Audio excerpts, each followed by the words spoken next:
AITA for wearing a different colored bridesmaid dress after the bride tried to make us look unflattering. I for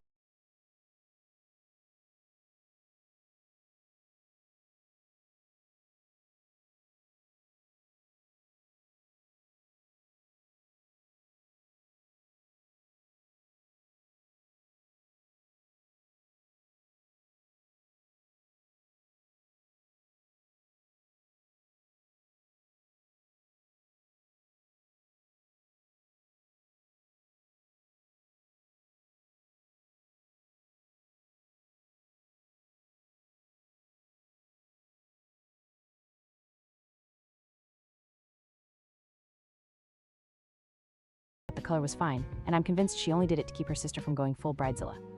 For months after that, the three of us begged Tara to reconsider the color, but she refused every single time. Even asked Lily to talk to her, but she insisted that Tara was the bride and we needed to respect her choices. Yeah, we knew she was the bride, but that didn't mean we should be forced to look deliberately unattractive on her big day. Amy finally said what all of us were thinking, that Tara probably chose that color because she wanted us to look bad so she would stand out more. And honestly, hearing it out loud made me furious. So here's where we might be in the wrong. We decided that enough was enough, and since Tara wasn't going to be reasonable, neither were we. We told her we were ordering dresses in the shade she chose, and even sent her screenshots of gowns in that exact color. Meanwhile, the three of us made a separate group chat and ordered dresses that would actually make us look good. We all agreed on baby blue and bought them online. Tara stopped asking about the dresses after that and seemed satisfied with the screenshots we sent her. Flash forward to the wedding day, and the moment we walked in wearing the baby blue dresses, Tara absolutely lost it. She started screaming and crying, and Lily had to pull her out of the room to calm her down. She must have gotten ready somewhere else because we didn't see her again until we were lining up for the ceremony. The wedding itself went perfectly fine, but Tara stayed upset the whole time. Since then, none of us have heard a single word from her. Instead, Lily and Tony have been texting me nonstop, calling us horrible people and telling us we ruined the entire wedding. Tony even said Tara almost canceled the ceremony, and he had to convince her to go through with it. Tara was hurt that we didn't wear the color she chose, but I don't think she had the right to force us into looking intentionally unattractive. Am I the asshole? Am I the asshole for pointing out my sister's blue hand? I'm 27, and my sister is 34. She's a professional chef who loves showing off her culinary tattoos. Recently, she added measurements across her hands for quick reference at work. She swears they're useful in the kitchen, but I know she loves the attention. Whenever people ask about them, she gets to talk about being a chef. And watching everyone be impressed seems to be her favorite part. We were all having dinner with my parents and some family friends. Conversation drifted toward tattoos, and she immediately took the spotlight. She started explaining her new food-themed ones in great detail. Naturally, that pushed the topic straight into cooking and recipes. I kept waiting for the conversation to swing back toward tattoos again. I just got a new one myself, and I wanted to talk about it. But every time the topic shifted, it drifted right back to her.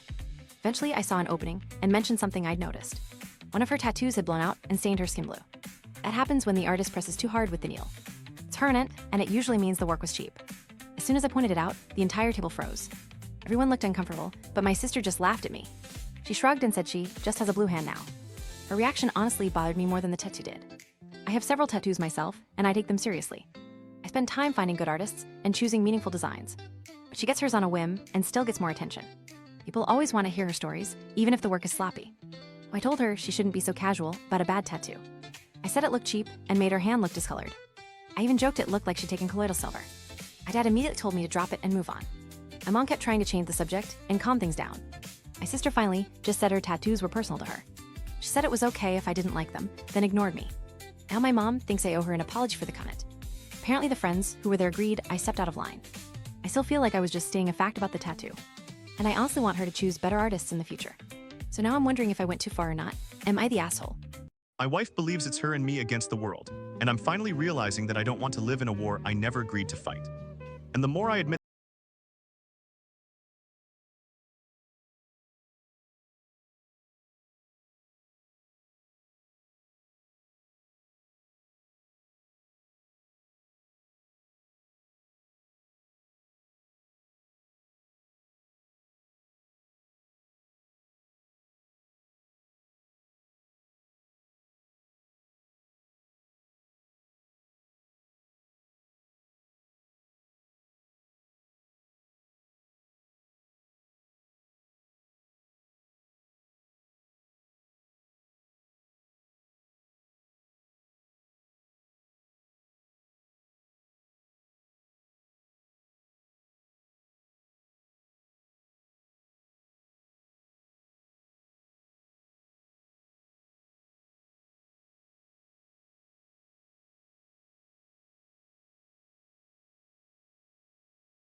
You want to know the funniest part?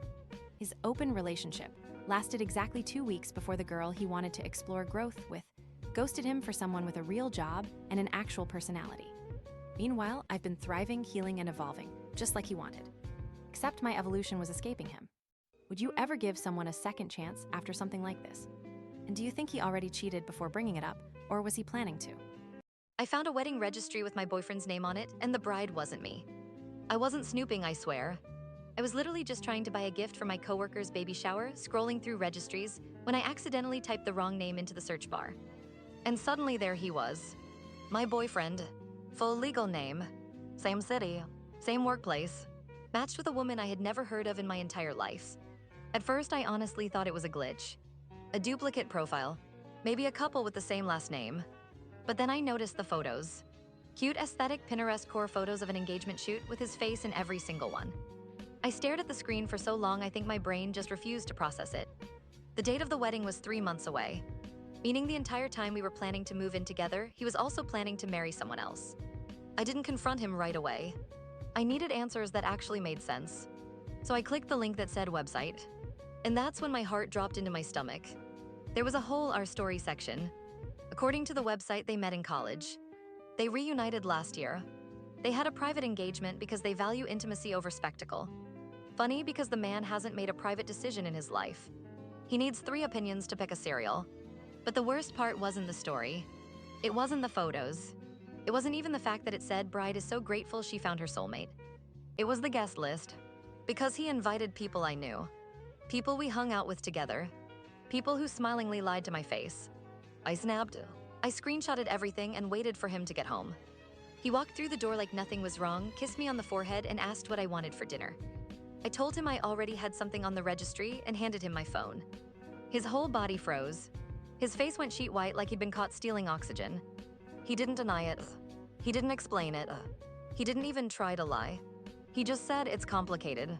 No, complicated is when you forget to take the chicken out of the freezer. Complicated is when your mom and your girlfriend don't get along. This was betrayal wearing a tux. Turns out the bride was his ex. The one he told me was crazy, obsessed, and completely irrelevant. Except apparently she was relevant enough for him to still be engaged to her. He claimed they broke up, but her family didn't know yet, and he didn't want to cause drama by canceling the wedding until after the holidays. Super convenient, especially considering he had spent those same holidays with me. I should have ended it right then. I should have thrown his stuff out the window, blocked him everywhere, and sent the bride a bouquet of red flags. But I didn't. I needed her to know, because she wasn't the villain like he made her out to be. She was just another victim of his laziness, his lies, and his cowardice. So I emailed her, not with attitude, not with anger, just with the truth. Every screenshot, every date, every message proving he had been living a double life. Her reply was only one sentence. Thank you for telling me, can you talk on the phone? We spoke for 2 hours. By the end of the call, we had canceled the wedding, ended both relationships, and agreed the only thing he deserved was an invoice for wasted time. He texted me the next day asking why all his stuff was on the lawn. I told him it was complicated. AITA for walking out after my girlfriend asked for an open relationship, then handed me a list of approved partners where every single name was literally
things got tense, they'd always sigh dramatically and say, "I'm done with drama.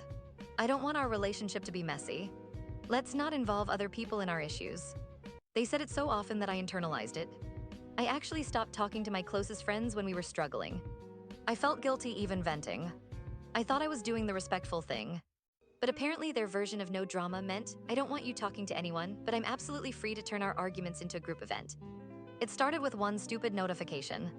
Their phone lit up on the couch while they were in the shower. I wasn't snooping. I swear I was. But the preview popped up and I couldn't unsee it. OMG, send US an update when they react skull skull skull. From a group chat titled The Tea House. My heart dropped into my stomach. Because what others they would the group be talking about at 11 p.m. on a weeknight in the middle of an argument we had just paused? I tried to ignore it. I tried to tell myself it was a meme or gossip about someone else. But the dread wouldn't go away. When they left the room again, telling me they were switching laundry, I picked up the phone. And I wish I hadn't. Because now I can't look at them the same way. It wasn't just venting. It wasn't even close. It was months of play-by-play commentary. Dozens of arguments, some small, some serious, all documented in real time like they were running a commentary channel. Screenshots of texts I wrote while crying. Snippets of voice notes I sent at 2 a.m. Little quotes of things I said during fights that I didn't even remember word for word. And the captions. "Watch this, I'm about to say something that'll make them lose it," face with tears of joy. "Tell me why they're getting emotional again," face with rolling eyes. Hold on, they're walking toward me, I'm gonna pretend I'm unbothered." LMAO, should I hit them with the "you're overthinking" line? Guys, they're apologizing, do I accept it or drag it out? They were treating our relationship like a script. Like I wasn't a human with feelings, but a character they were writing reactions for. And the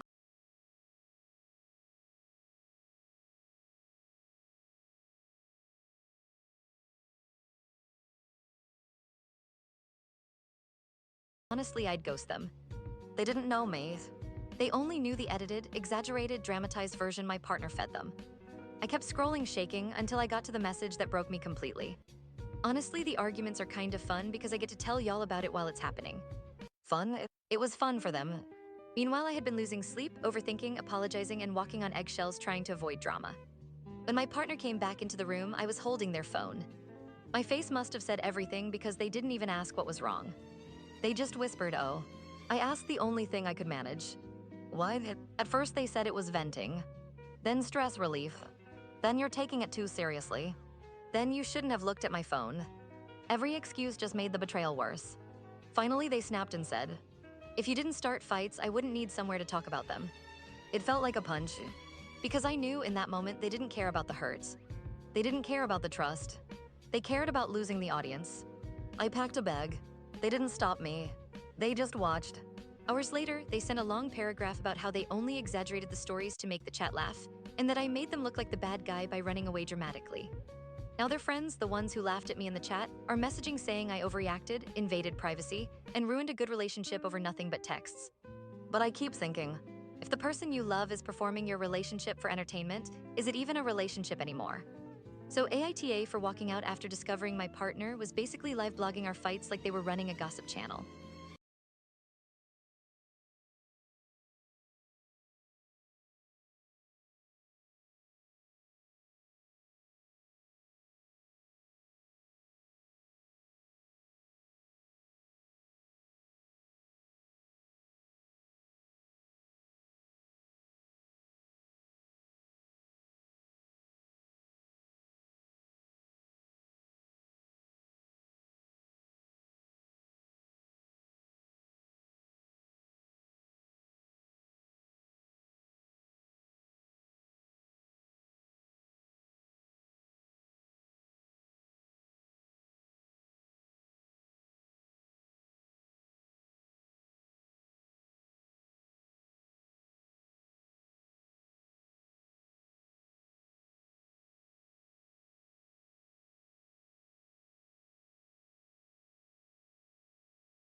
Then one night around 1 a.m., I noticed something I hadn't seen before. One of Grandma's payment memos said for Thursday rides. Rides? Grandma hadn't driven in years, but she also never mentioned a caregiver. She always told us she used senior transportation services. So I tracked down the company. I called and asked if they'd ever had a driver named Michael. The woman on the phone paused and said, yes, but he doesn't work here anymore. My heart dropped. I asked if she could give me his contact information. She said absolutely not, privacy rules. But then she hesitated and added, I think he'd want to hear from you. Leave your number, I'll pass it along. 40 minutes later, my phone rang. Hello, is this her granddaughter? His voice was quiet, nervous, almost too gentle for everything our family had imagined. We agreed to meet in a public cafe. I got there early, and when he walked in, he didn't look like a scammer. He didn't look like someone who manipulated an old woman. He looked sad. He sat down, kept his hands folded tightly, and said, I didn't expect her family to ever want to talk to me. I didn't waste time. I asked him straight up, who were you to my grandmother? He took a long breath, eyes glossing over, and said, your grandmother saved my life first. I froze. What do you mean? And then he told me the story none of us knew. Years ago, before he worked as a medical transport driver, he had been homeless. He lived behind the grocery store near Grandma's neighborhood. He didn't beg, didn't bother anyone, just tried to survive. One winter night, Grandma saw him sitting outside shivering. She walked right up to him, handed him a bag of food, and said, you remind me of my son. My uncle passed away before I was born. My family never talks about it. She came back the next day, and the next. Eventually, she convinced him to find a shelter, helped him get clean clothes, bought him a cheap phone so he could apply for jobs. She helped him get hired at the transport service. He said I wouldn't be alive without her. She told me my life mattered when no one else did. Then he swallowed hard and continued. Years later, when she started getting sick, I paid her back. I drove her to her appointments even on my days off. I sat with her when she was scared. I stayed overnight in the ER when she didn't want to be alone. She felt like family to me. And then he pulled out his wallet. Inside it was the same exact photo Grandma left me, her and Michael in that hospital room, except in his copy she was smiling. He said, she told me not to tell your family because she didn't want you to feel guilty. She said you were all busy with your own lives and she didn't want to be a burden. My heart broke. This whole time we thought we were checking in enough, visiting enough, calling enough. But she didn't want to bother us. I asked him one last question. Why did she leave everything to you? He shook his head. She tried to tell me she was changing her will. I begged her not to. I told her to leave it to her family, but she insisted. She said I gave her safety, kindness, and peace. She said money could actually help me start over. Then he pulled out a sealed envelope. She asked me to give this to you specifically. Inside was a letter from Grandma, written in her tiny, careful handwriting. You are the only one who will look for the truth. Please help them understand. They don't know how lonely I was until he came into my life. Tell them I forgive them. Tell them to forgive each other. And please make sure Michael gets a chance at the life he deserves. I cried the entire drive home. Now I'm left with a decision that could either heal my family or break it even worse. Do I tell them everything and admit Grandma didn't feel supported in her final years? Or do I protect them from the guilt and keep Michael's story between us? What would you do? And should Michael remain in our lives or walk away like Grandma feared he would? My sister announced her engagement at my rehearsal dinner, and my entire family applauded her for it like it was her weekend instead of mine. I swear for the first time in months, I actually felt calm. The restaurant was glowing with candles, the music was soft, everyone was smiling, and for once the attention wasn't on my sister's constant chaos, it was on me, the bride. My fiancé was laughing with my dad, my bridesmaids were adjusting centerpieces, and my mom kept tearing up every time she looked at me. It was the first moment where everything felt real, like the wedding I'd spent a year planning was finally here. Then my sister stood up, and the room went silent immediately. She tapped her glass with this slow, dramatic rhythm she's used our entire lives, the everybody look at me tap, and people turned toward her like she was royalty arriving late. She held up her left hand and a giant ring caught the light. And before anyone could process anything, she said, I just got engaged and I wanted to share the news with everyone I love. It was like a bomb went off. Half the room screamed. My mom jumped up and hugged her like she'd been waiting her entire life for this exact moment. My dad actually wiped a tear. My bridesmaids started taking photos of her. My mother even yelled, finally, I've been waiting for this. Meanwhile, I was still sitting there with a napkin on my lap like a side character in the background of my own story. I felt my fiancé squeeze my knee under the table, the kind of squeeze that says, is this really happening? I leaned in and whispered, please tell me this is some kind of prank. He shook his head. 20 minutes passed. 20 minutes. People crowded around her, taking turns trying on her ring, asking about her proposal story, asking about her date, her venue, her colors, all at my rehearsal dinner. No one came back to the bride's table. No one asked how I was feeling. My mom didn't even return to her seat next to me. And then my sister walked back over, smiled sweetly, and said, "Oh, don't make this awkward. You're still getting married tomorrow. We can both be celebrated." Both? Like we were co-brides sharing a wedding weekend package. I didn't scream. I didn't flip the table. I didn't cause a scene. I just stood up, picked up my bag, and quietly said, "Thanks for coming, everyone. I'm calling it a night." My fiancé followed me out immediately. No one else did. Not one person. When I got home, my phone exploded. "My mom, you embarrassed your sister." "My aunt, you ruined the happiest moment of her life."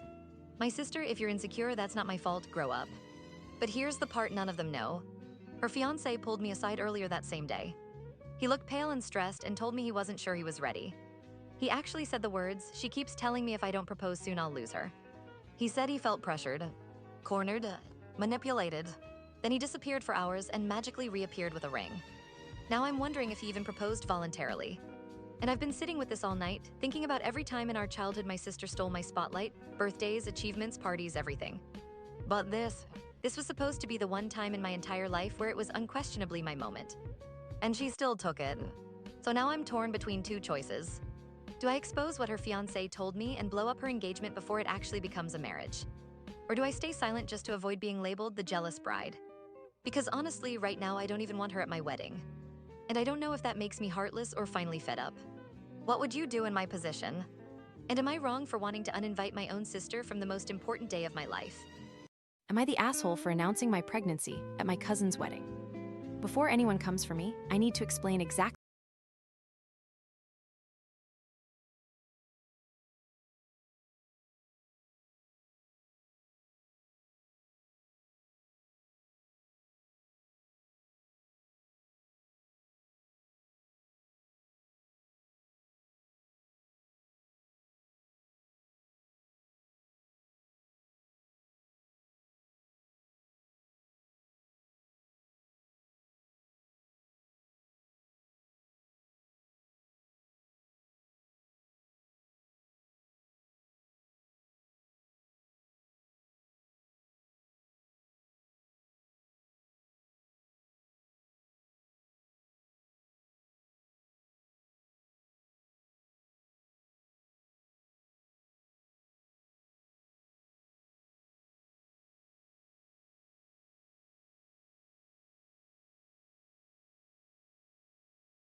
emotional damage and ruining her photos.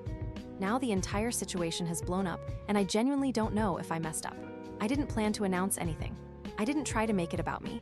I reacted to a comment that cut deep after years of being compared to Lily. My husband says I'm not the asshole. My mom says I should have kept it to myself for one more day.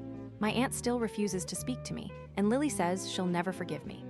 So, am I the asshole for announcing my pregnancy at my cousin's wedding, even though it wasn't planned, and I only said something because of the comments being made? Am I the asshole for refusing to pay my brother back for the money our parents spent on my college education? I swear on everything, I never thought I'd see the day where my own brother would turn my entire childhood into a financial transaction. But apparently the moment someone dies, people's brains dissolve into dollar signs. I'm 24. My brother, Mark, is 31. Our parents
Years before I was born, my mom had been pregnant. Everyone, friends, family, even neighbors, had celebrated, bought baby clothes, painted a nursery, argued over names. Then late in the pregnancy, my mom lost the baby. Nana said she had never seen anyone unravel like my mother did. She stopped eating, sleeping, living, Nana said, her voice breaking. It was like she died from grief. Around that same time, a distant teenage relative also got pregnant. She didn't want the baby, she couldn't care for it, she didn't trust her family to step in. So Nana intervened. Quietly, secretly, completely alone. She arranged the hospital visit, the legal papers, the handoffs. She made decisions no one else would ever know about. When I was born, my mother held me first. She loved me from the moment she saw me, without question, without hesitation. Nana said it saved her life. She loved you instantly, Nana whispered. You made her want to live again. My biological mother left immediately after, moving far away and never making contact. Nana had promised to never tell anyone. That was her plan. That was her secret. That was her life. Until the last days. She couldn't leave without telling someone, she said. I choose you because you are the only one who won't use it to hurt anyone. I cried, she cried. I clutched her hands, memorizing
was fine, and I'm convinced she only did it to keep her sister from going full bridezilla.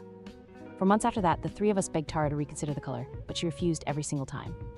Even asked Lily to talk to her, but she insisted that Tara was the bride and we needed to respect her choices. Yeah, we knew she was the bride, but that didn't mean we should be forced to look deliberately unattractive on her big day. Amy finally said what all of us were thinking, that Tara probably chose that color because she wanted us to look bad so she would stand out more. And honestly, hearing it out loud made me furious. So here is where we might be in the wrong. We decided that enough was enough, and since Tara wasn't going to be reasonable, neither were we. We told her we were ordering dresses in the shade she chose, and even sent her screenshots of gowns in that exact color. Meanwhile, the three of us made a separate group chat and ordered dresses that would actually make us look good. We all agreed on baby blue and bought them online. Tara stopped asking about the dresses after that and seemed satisfied with the screenshots we sent her. Flash forward to the wedding day, and the moment we walked in wearing the baby blue dresses, Tara absolutely lost it. She started screaming and crying, and Lily had to pull her out of the room to calm her down. She must have gotten ready somewhere else because we didn't see her again until we were lining up for the ceremony. The wedding itself went perfectly fine, but Tara stayed upset the whole time. Since then, none of us have heard a single word from her. Instead, Lily and Tony have been texting me nonstop, calling us horrible people and telling us we ruined the entire wedding. Tony even said Tara almost canceled the ceremony, and he had to convince her to go through with it. Tara was hurt that we didn't wear the color she chose, but I don't think she had the right to force us into looking intentionally unattractive. Am I the asshole? Am I the asshole for pointing out my sister's blue hand? I'm 27, and my sister is 34. She's a professional chef who loves showing off her culinary tattoos. Recently, she added measurements across her hands for quick reference at work. She swears they're useful in the kitchen, but I know she loves the attention. Whenever people ask about them, she gets to talk about being a chef. And watching everyone be impressed seems to be her favorite part. We were all having dinner with my parents and some family friends. Conversation drifted toward tattoos, and she immediately took the spotlight. She started explaining her new food-themed ones in great detail. Naturally, that pushed the topic straight into cooking and recipes. I kept waiting for the conversation to swing back toward tattoos again. I just got a new one myself, and I wanted to talk about it. But every time the topic shifted, it drifted right back to her. Eventually, I saw an opening and mentioned something I'd noticed. One of her tattoos had blown out and stained her skin blue. That happens when the artist presses too hard with the needle. It's permanent, and it usually means the work was cheap. As soon as I pointed it out, the entire table froze. Everyone looked uncomfortable, but my sister just laughed at me. She shrugged and said she just has a blue hand now. Her reaction honestly bothered me more than the tattoo did. I have several tattoos myself, and I take them seriously. I spend time finding good artists and choosing meaningful designs. But she gets hers on a whim and still gets more attention. People always want to hear her stories, even if the work is sloppy. I told her she shouldn't be so casual about a bad tattoo.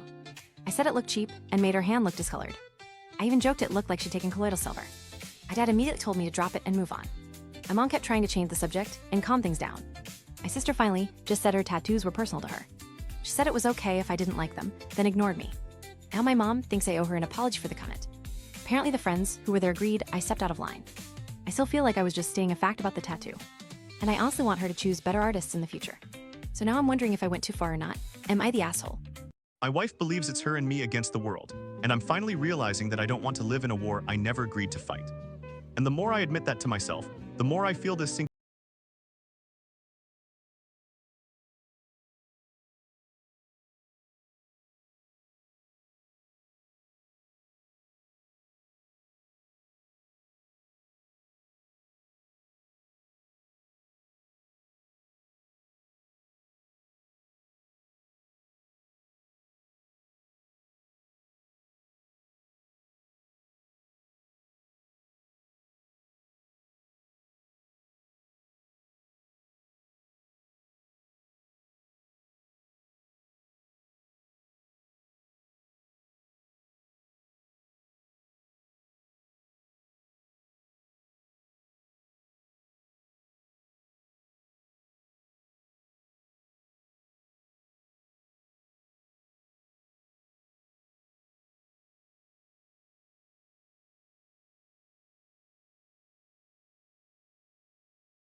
show up to a family holiday without full intel again.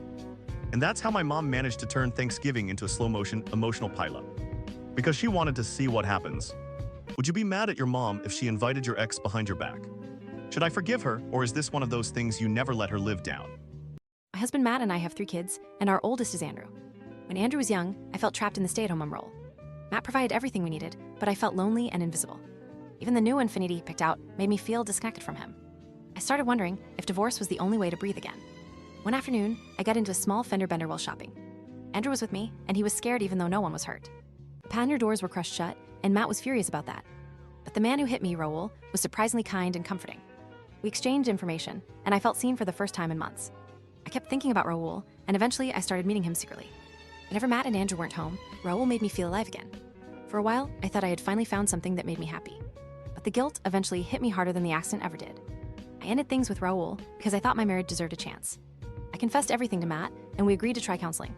Right in the middle of that chaos, I found out I was pregnant again. Prenatal DNA test confirmed that the baby was Matt's at all. I panicked, convinced I had ruined everything beyond repair. I decided the baby would have a better life within our family. My son was born, and I gave him up for adoption immediately.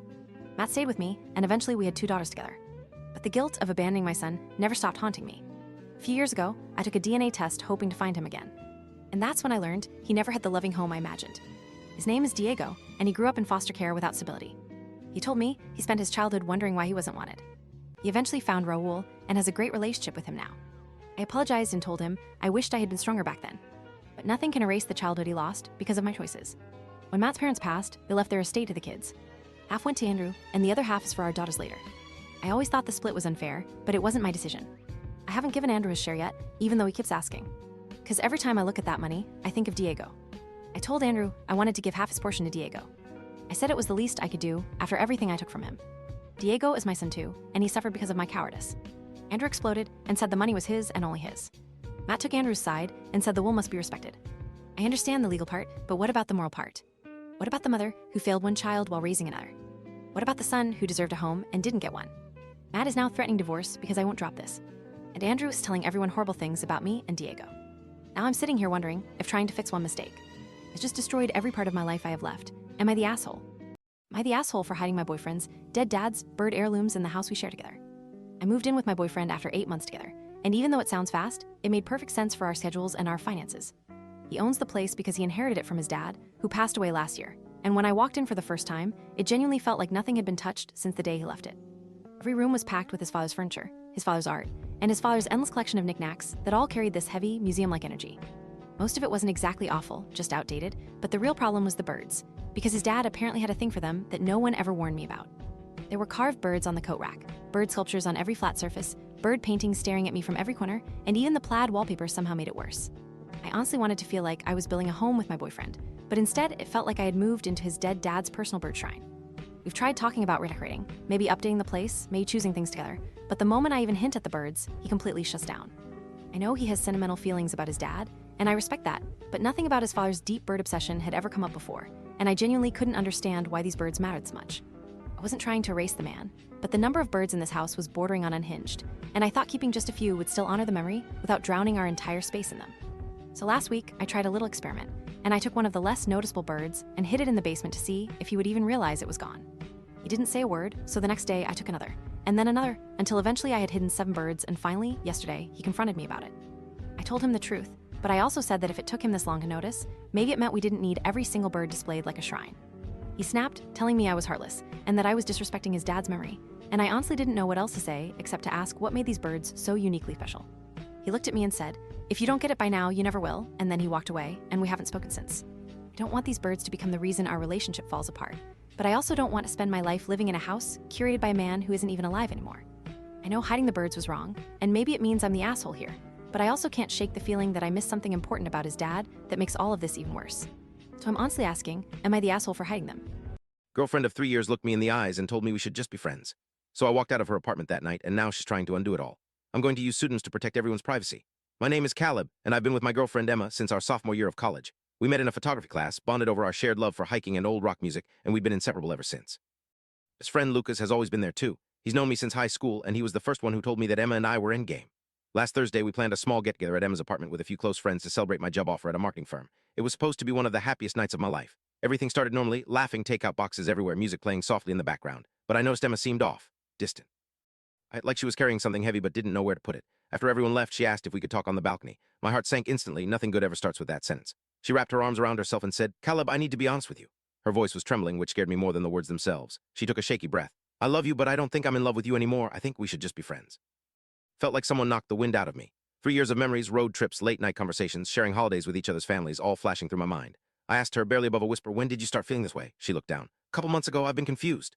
That word, confused, burrowed into my chest like a thorn. I didn't yell, I didn't beg, I didn't even cry, not yet. Snotted walked inside, grabbed my jacket, and said, "If you're done, then I won't force anything." She tried to stop me, but I was already out the door. The next few days were brutal. I crashed on Lucas's couch, barely slept, barely ate, and replayed every conversation Emma and I ever had. She texted me nonstop, "Can we talk? I didn't mean to hurt you. I miss you, but I need space." I muted her messages and buried myself in work and long walks just to clear my head. Days later, Lucas sat down next to me and said something I wasn't expecting. "Man, I think Emma's scared, not confused, scared. You're her first real relationship." I shrugged. "That doesn't change what she said.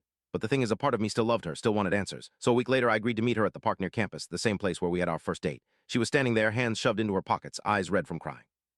"Caleb," she said softly, "I made a mistake." I didn't say anything. I let her talk. She wiped her face.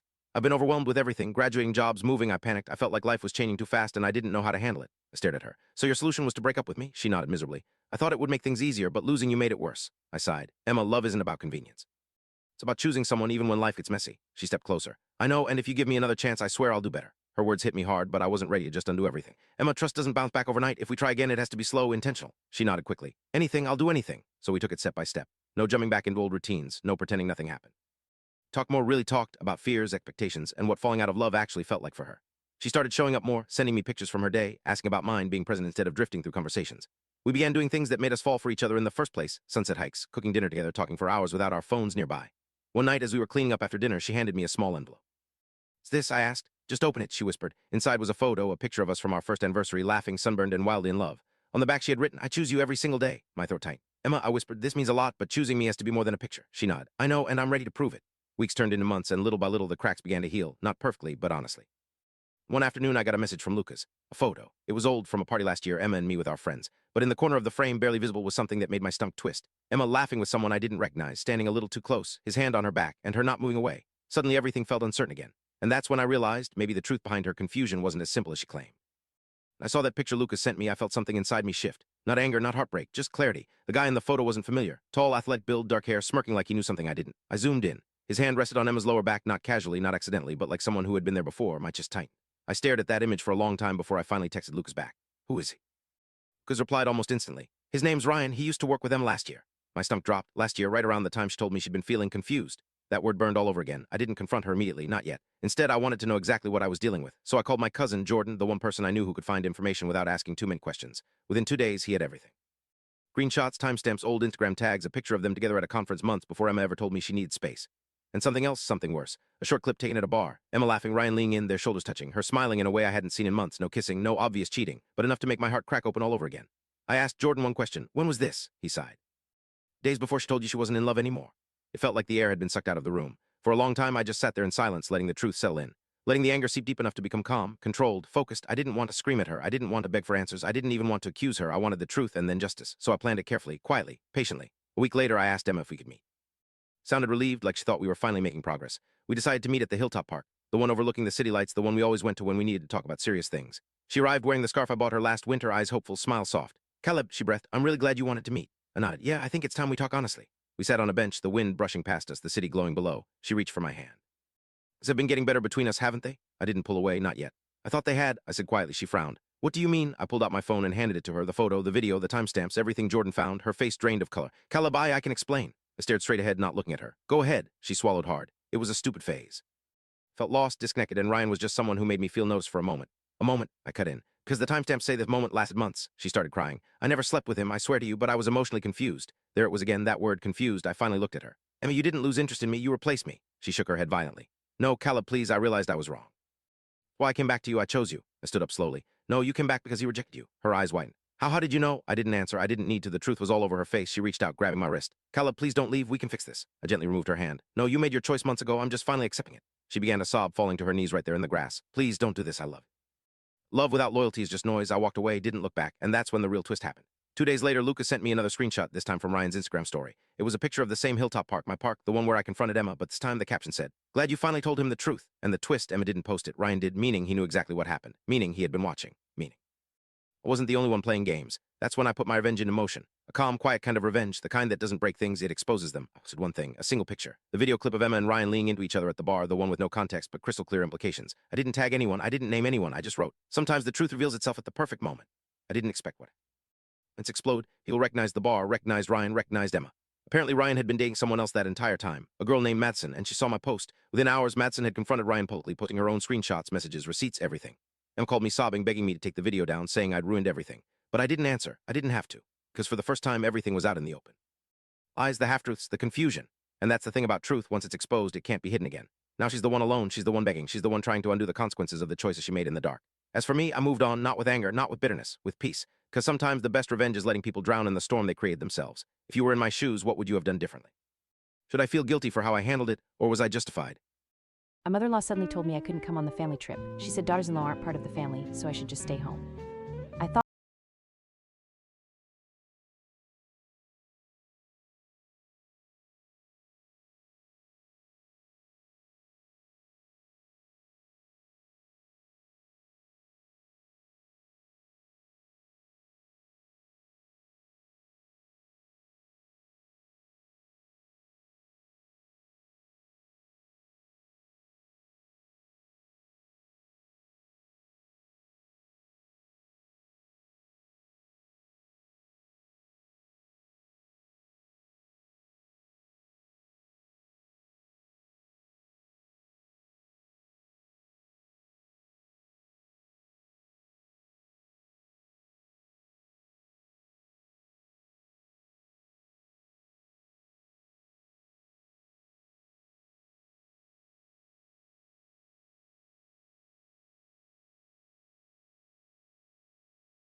sister kept telling everyone my husband was secretly in love with her.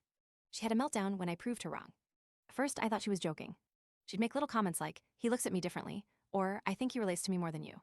But then she started saying it to other people. My friends, my coworkers, even our mother. I kept asking her why she thought that. She always smiled and shrugged like she was doing me a favor. "I was trying to warn you," she'd say. The worst part was how confident she looked. Like she was absolutely certain she had something I didn't. And even though I trusted my husband completely, the constant whispers got into my head. Not because I believed her, but because I couldn't understand why she needed this to be true. So I started paying attention. Not to him, he wasn't doing anything. To her, as she leaned forward when he talked, how she mirrored his posture, how she watched his face like she was waiting for a signal. He never noticed. He just treated her like a normal in-law, which seemed to make her even angrier. One night, she cornered me in the kitchen. She said, "You know he likes me, I can feel it." And something in me snapped. Not with anger, just clarity. If she wanted proof so badly, I'd give it to her. So the next week, I planned a little test. I invited her over for dinner. Before she arrived, I told my husband to play along with a surprise gift I bought him. Nothing romantic, nothing dramatic, just a new watch he'd been wanting. I told him to act genuinely excited and focus all his attention on me. When she walked in and saw him hugging me, thanking me, and barely noticing her, her face fell. Not jealousy, not confusion, pure rage. She tried inserting herself into the moment, asking questions, making jokes, trying to pull his attention. He didn't bite. He just said, "Oh, sorry, what were you saying?" the same way he said it to everyone. That was all it took. Her confidence cracked like glass. After dinner, I showed her the messages she'd been sending people. The rumors, the lies, and the recordings where she insisted he couldn't hide his feelings forever. I said, "If he's in love with you, why does he never look at you the way he looks at me?" She exploded, screaming, crying, accusing me of manipulating him, stealing attention, turning people against her. Everything except admitting the truth. She wasn't trying to steal my husband. She was trying to steal my life. And when she saw she couldn't, she broke. We don't talk now. My husband finally understands how deep her obsession went. But part of me is still unsettled. Because someone who needs that level of validation doesn't just stop. Should I cut her off completely? Or confront her one last time and get real closure? I told my grandmother she's the reason nobody comes to family dinners. I was the only one who showed up to my grandmother's birthday dinner. She'd set the long dining table for 12 people with her fancy china and cloth napkins, cooked enough food to feed an army, and waited by the window for 3 hours watching cars pass without stopping. My parents made an excuse about work. My uncle claimed his kids were sick. My cousins didn't even bother responding to the invitation. I drove 45 minutes because I couldn't stomach the thought of her sitting alone on her 80th birthday. When I walked in, she was still standing at that window, and the look on her face nearly broke me. "Nobody else is coming, are they?" I shook my head. She sat down slowly at the head of the table, surrounded by empty chairs. "I don't understand. I raised this family. I sacrificed everything for them, and they can't even show up for one dinner." She started crying quietly into her napkin. I sat down next to her, and something I'd been holding back for 20 years finally pushed its way to the surface. "Grandma, do you remember my 10th birthday?" She looked up, confused by the shift. "Of course, we had it here. I made your favorite cake. Do you remember what you said to me when I blew out the candles?" She shook her head. "You told me I was getting chubby, and maybe I should skip the cake this year, in front of all my friends, in front of the whole family. I didn't eat birthday cake again until I was 19. Her face hardened. "I was trying to help you. Childhood obesity is a serious problem. You should be thanking me." I nodded slowly. "Okay, do you remember what you said to Uncle Ray's wife at their wedding reception?" She was quiet. "You told her that Ray could have done better, and that her dress made her look like a parade float. She cried in the bathroom for an hour. They almost didn't go on their honeymoon. That woman was too sensitive. I was just being honest. Someone had to tell her." I kept going. "Do you remember telling my cousin Jenna that her acne made her look diseased? She was 14. She didn't leave her room for 2 weeks and started a skin-picking habit she still struggles with." My grandmother shifted uncomfortably. "Teenagers need to learn that appearance matters in this world. What about when you told Aunt Grace her miscarriage was probably God's way of saying she wasn't ready to be a mother?" She stopped coming to family events for 3 years after that. I was offering spiritual comfort. She took it the wrong way. My voice got louder. "What about when you announced at Thanksgiving that my father's promotion was probably just affirmative action, and he hadn't really earned it? My dad worked 60-hour weeks for that job. He cried in the car on the way home.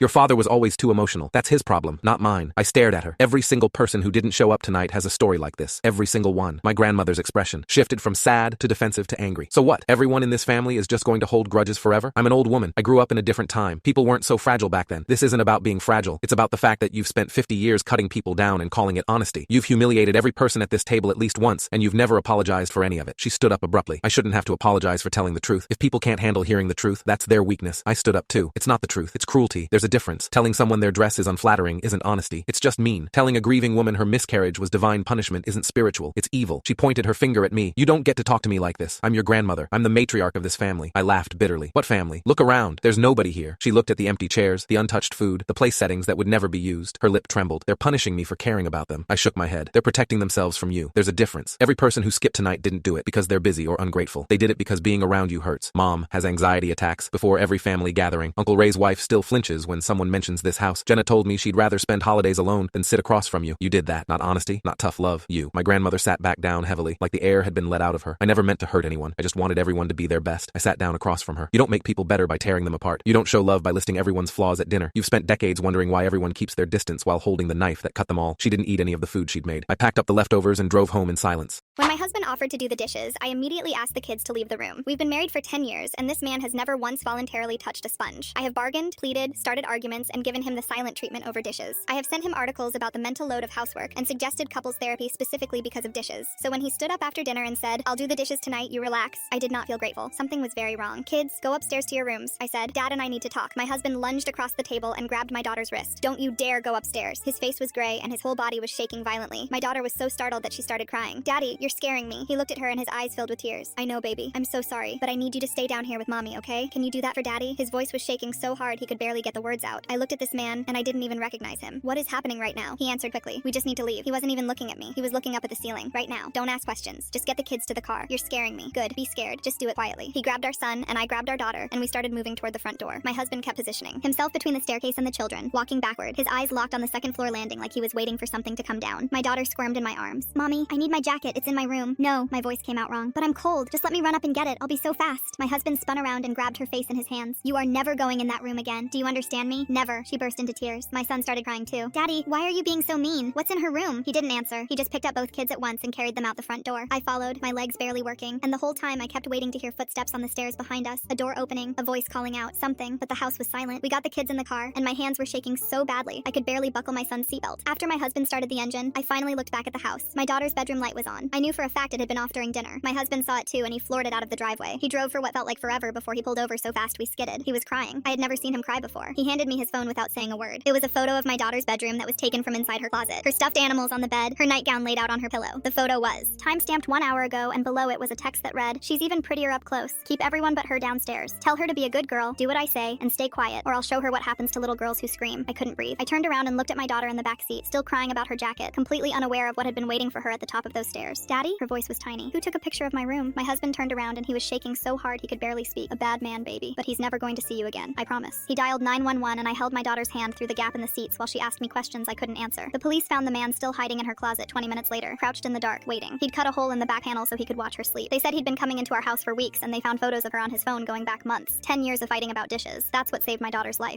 I told my sister she can paralyze her own baby when she manages to keep one. My daughter Ella is 8 months old, and I was changing her diaper in the nursery when my sister Molly showed up. I'd just gotten Ella on the changing table when my phone started buzzing in my back pocket. I turned my head for literally 2 seconds to silence it, and I heard this sickening thud. Ella had rolled right off the table onto the hardwood floor. She started screaming immediately. I dropped to my knees next to her, and her little arms were reaching up for me, but I kept my hands hovering near her head without touching her. Molly's footsteps pounded down the hallway. What happened? She ran into the room, and when she saw Ella on the floor, she lunged forward. I threw my arm out and blocked her. "Don't touch her!" Molly stared at me. "What are you talking about? She's crying. She fell on her head. We can't move her." I already had my phone out and was dialing 911. "Are you insane? Pick your baby up." "No." Molly reached around me and I had to shift my whole body to block her. "Move out of my way right now." Her hands were on my shoulders trying to push me aside, but I didn't budge. The 911 operator answered and I started explaining what happened while Molly kept trying to get past me. "This is insane. Just pick her up." "I can't." It could make it worse. Ella's face was bright red and both her arms were stretched up toward me. "Your daughter is screaming in pain and you're just kneeling there doing nothing." "I'm doing exactly what I'm supposed to do." "This is so cruel." Molly's voice cracked. "You're torturing her. She needs her mother. She needs her mother to protect her spine." The operator told me to keep Ella still and watch for any changes. Molly started pacing behind me. "I can't watch you do this to her. This is sick." Ella kept crying and reaching and I kept my hands near her without moving her. The paramedics finally showed up and came into the nursery. One of them knelt down next to me. Molly moved forward and the other paramedic held up his hand. "Ma'am, step back please. I'm her aunt and I think you need to know she left this baby on the floor for 15 minutes. Step back." He turned to me. "You did the right thing by not moving her." Molly made this noise in her throat. They put a tiny neck brace on Ella and carefully positioned her on a board before lifting her. They carried her out to the ambulance and I climbed in back. Molly followed us in her car. At the hospital, they took Ella for a CT scan while Molly and I waited in the exam room. "I cannot believe you just left her on the floor crying like that." I didn't look at her. She was terrified.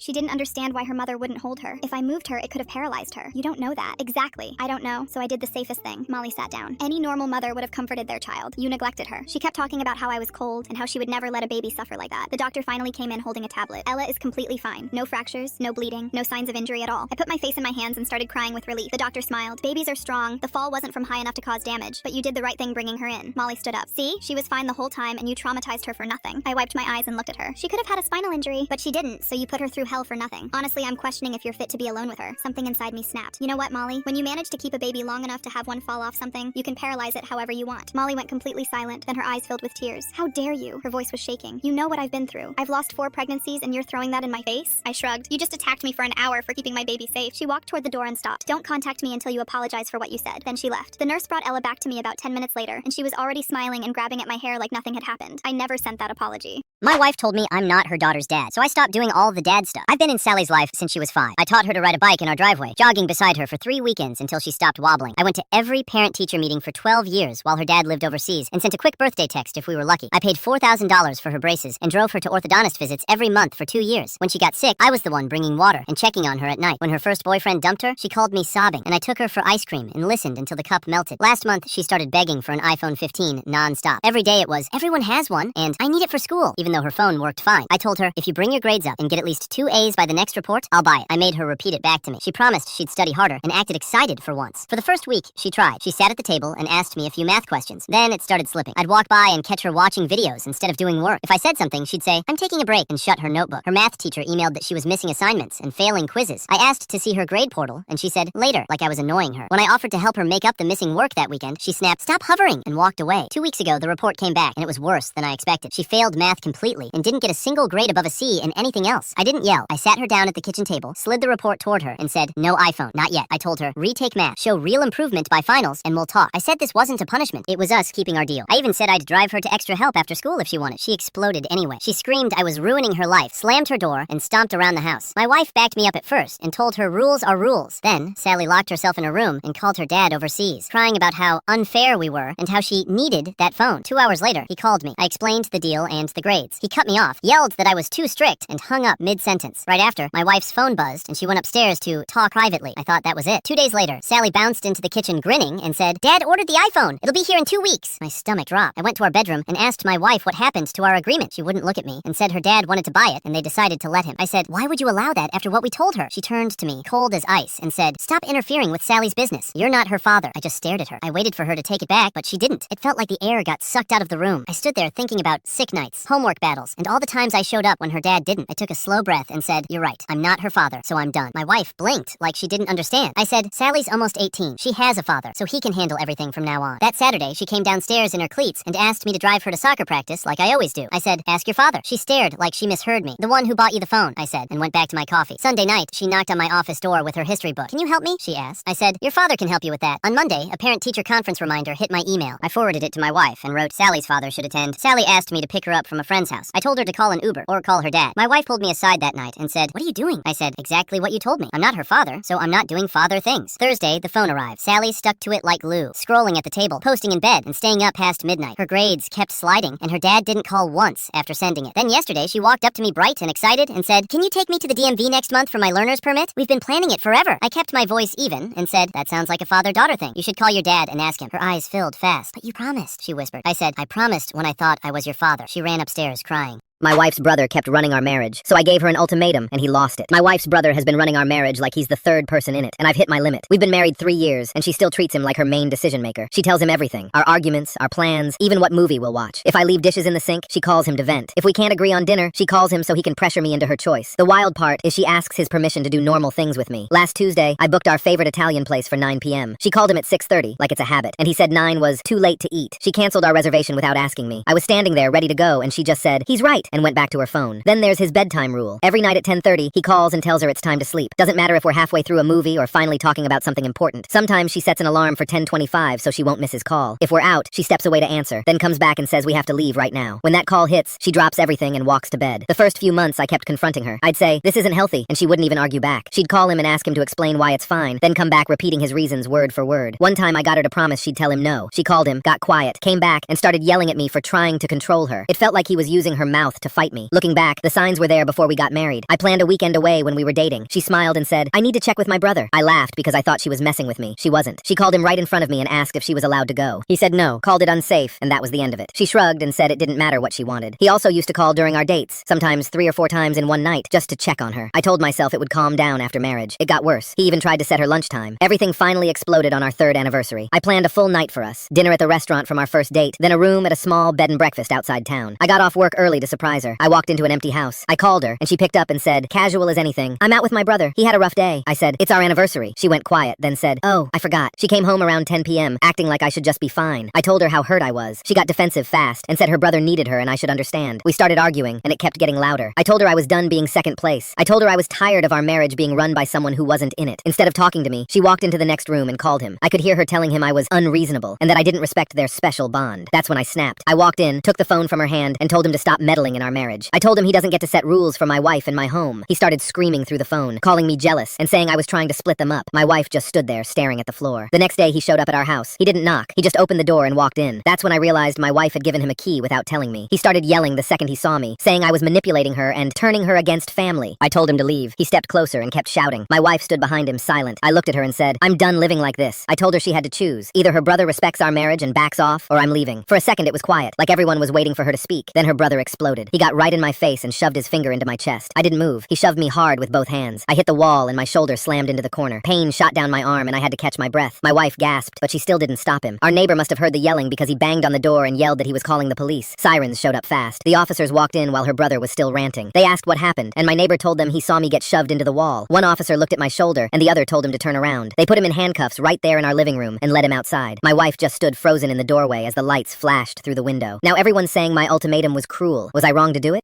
My wife's best friend just exposed a secret I've been keeping from my wife for months. 3 months ago, my wife got officially diagnosed with autism at 29. She started crying with relief, like someone finally handed her the instruction manual to her own brain. But here's the thing nobody warns you about. Once she had a name for everything, she couldn't stop noticing it. Sensory triggers she used to power through suddenly felt 10 times louder. Social exhaustion hit harder. The awareness was healing her, but it was also overwhelming her. I'd find her crying in the bathroom after phone calls, having silent shutdowns on the couch after work. Every time I asked what she needed, she couldn't answer because she was still learning herself. The night after a really bad shutdown, my wife grabbed my hand and said something that changed everything. "Promise me you won't start treating me like I'm broken, like I'm some problem you need to fix. I couldn't handle that from you." I promised. I looked her in the eyes and promised I wouldn't treat her differently. Then I spent the next 3 months breaking that promise in secret. It started at 2 a.m., one random night when I couldn't sleep, so I fell down a research rabbit hole. Autism forums, sensory accommodation guides, occupational therapy videos. My brain kept translating everything into video game logic because that's how I process information. In Minecraft, there are these characters called villagers. They get overwhelmed by too many options. They need routine and a calm environment, or they just wander around stressed. Reading about autism accommodations, I kept thinking, same energy. So I decided to try out new ways to help my wife. The first experiment was to reduce decision fatigue. Every morning, my wife would stare at her closet for 20 minutes, completely frozen. I remembered how I would organize my gear in Minecraft according to adventure. So while she was at work, I reorganized everything into outfit combinations